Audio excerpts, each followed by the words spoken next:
E uma virada espetacular, né? Os dois vinham de viradas importantes na outra fase, né? O River tomou 3-0 na Bolívia do Wilstermann, ganhou de 8-0 em casa. E o Lanús, com o São Lourenço, perdeu 2-0 o primeiro jogo, devolveu os 2-0 e ganhou nos pênaltis. E ontem o Lanús virou para cima do River, um 3-0 já com o jogo rolando, né? 1-0 do Monumental de Núñez e 2-0 ontem que o River chegou a abrir para cima do Lanús. Uma bela virada. O Lanús é um time que de 2007 para cá mudou de patamar no futebol argentino. Ele conquistou o seu primeiro título argentino em 2007, já conquistou outros depois disso, já foi campeão da Copa Sul-Americana contra a Ponte Preta em 2013.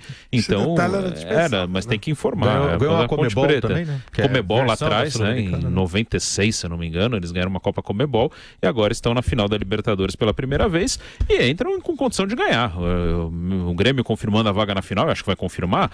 Eu não coloco o Grêmio como favorito, não. Acho que é bem igual. Acho que é bem um jogo equilibradíssimo ali, de meio a meio, 50 para cada lado. Acho que é um jogo muito igual entre Lanús e Grêmio, que deve ser confirmado esse duelo na final. O Lanús dá pra falar que é um time pequeno, assim, comparado ele é um dos Grêmio, raros times, dentro de campo, não, ele cara, é um dos raros times da Argentina que paga em dia. Sim. Que paga em dia. Já faz algum tempo. Foi campeão ano passado. Boca, River, eles não pagam em dia. É uma vergonha. É tudo uma coisa nojenta. O River não tá com dinheiro agora? Só se for... O River chegou a falir. Foi pra segunda divisão. O River foi rebaixado. O Passarella teve ordem de prisão. Se for, é coisa nova. O Lanús é um clube estabilizado. Faz tempo. Ele tem um campinho bacana. Eu acho até que dá pra ele jogar a final lá. Dá 47 mil. 47 mil. Tudo bonitinho e tal, ele é um clube estabilizado. Ele tem um segredo básico, ele paga. Que é uma coisa difícil no futebol. Mantém o mesmo técnico desde 2015, que é o Almiron.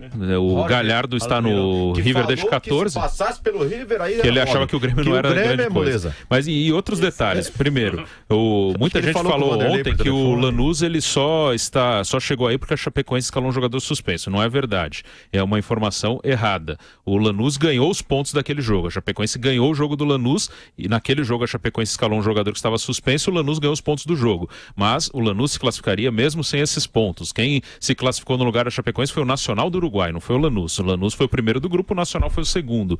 O que ele tem de vantagem com aqueles pontos que ele ganhou é que, por exemplo, numa final com o Grêmio, ele vai decidir em casa. Se ele não tivesse aqueles pontos, o segundo jogo seria em Porto Alegre. Essa foi a mudança. Como eu já disse, o forte do Lanús é a estrutura. Ele tem... Não é que seja um exemplo maravilhoso, mas dentro da Argentina, que é uma várzea, a Argentina é varziana. O Boca, esse presidente Macri, ele deixou o Boca destroçado. Hoje é presidente do país. Fazia esquema com torcida uniformizada, uma tragédia. O River chegou para a segunda divisão, o Passarella teve quase a prisão decretada, teve a prisão decretada quando era presidente, são os grandes times da Argentina. Independiente já caiu para a segunda divisão. O Racing já faliu oficialmente. Quer dizer, o futebol argentino tá uma tragédia.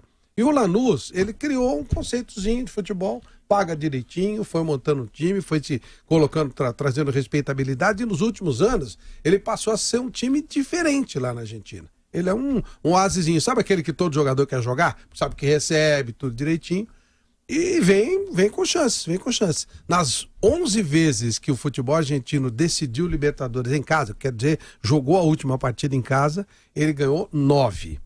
O Boca perdeu do Santos em 63, o Boca do Pelé, o Santos do Pelé, né? Que o Pelé virou, tem até no filme do Pelé e tal. E o Olímpia ganhou do Boca uma final, no começo dos anos 2000, só. No mais, o argentino, quando decide em casa, ele costuma ganhar. É mais uma coisa para o Grêmio tentar quebrar. Quando o Grêmio jogou a última decisão da Libertadores, ele jogou contra o Boca, eu estava lá no estádio, inclusive, foi um vareio. Ele tem 3-0 lá e depois 2-0 aqui em Porto Alegre. Agora, essa decisão não é nada fácil. O time do Lanús é um time realmente perigoso. É no mínimo no nível do Grêmio. Então vai ser pau a pau.